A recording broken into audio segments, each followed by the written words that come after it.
In this video, I'm going to answer the question, how has the coin market performed since 2019?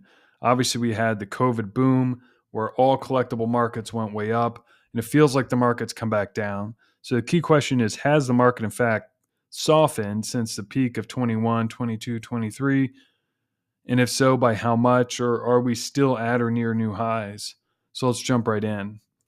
I'm going to answer this by really bringing in the most popular coin out there, which is the Morgan dollar, specifically the 1881S. And I'm going to do it only using Blast White Mint State 67s. I did this because I want the prices to be high enough that they can actually show true change in value. If I chose, say, an MS64, which is the most popular grade, that's traded anywhere from $100 to $150, maybe up to $200. And I know that's the most common, but I feel like an MS67 really represents value if people were to chase it. They also are not all that expensive. They range between about $400 to $1,100. So they allow us good visibility into percent change. And then to show population here, what's really interesting is the current population is around, as you can see, 2,800 for PCGS, and the current pop in NGC is 5,200, almost double the population. And yet, currently, PCGS and NGC trade for pretty close to the same value.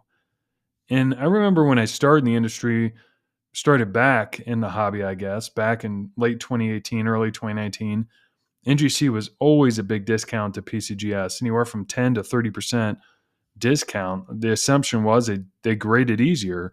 And based on the pop count here, you would have to agree with that. They certainly have allowed a lot more to slip into this MS67 grade. But today they trade on par with PCGS. Valued, or PCGS is undervalued, or maybe that's just how the market is today. But let's jump into how has the market performed since 2019. This chart here, the blue lines are the actual traded values since 2019, and the orange line, I tried to soften it out a little bit. So what I did is I just took a 20 coin average, the last 20 trades, and just average that all the way through. So you could see, obviously, in the boom time, almost immediately from October 2019 all the way to, call it, late 21, early 22, the market was just going straight up. You could see we started in the $500 range and peaked out at an average value of around $800 to $820, and have since come back down. And to put real values there, the rally from 500 to 825 is a 65% increase, where consistently it traded in that 8 to 900 range versus the 450 to 550 range early. Since then, we've come back, and now this coin trades consistently for around 700 to 730, which is about a 13% pullback from the peak. So far off those lows back in 2019. And a quick story is I remember vividly in the 2019 era going to coin shows, and it was a depressed state in the coin industry. I'll never forget, I was sitting at a table, and one particular dealer was begging the guy putting on the show, if he could have a little more time to pay for the table because it's just so slow. And I'll never forget, he just said, like, man, this coin industry is dying. And I remember, I wish I'd bought more of these, but I remember gold coins were trading discounts to their melt value. It was pretty wild. So now I want to jump and look at, what did the non-CAC versus CAC do? How did that perform over the same window? Obviously, it's assumed that CAC always trades at a premium, but by how much? As you could see, this blue line is the CAC, and the orange line is still the non-CAC. Again, I'm only looking at Blast White coins, not toned coins, so that kind of messes everything up a little bit.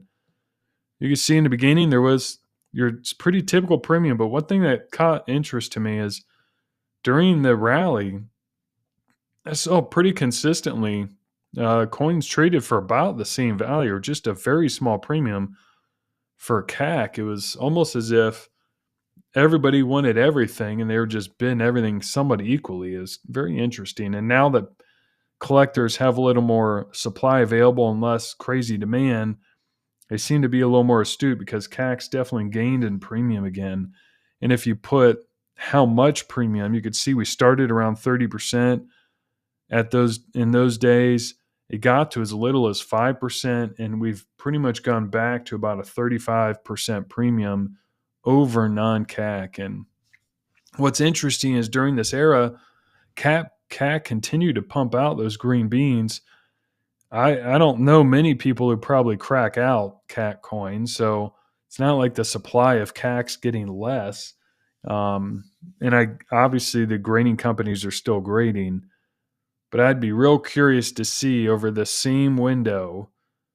I'm guessing the MS67 did not grow at the same percentage rate as CAC grew because so many people have been sending to CAC over the last 4 or 5 years.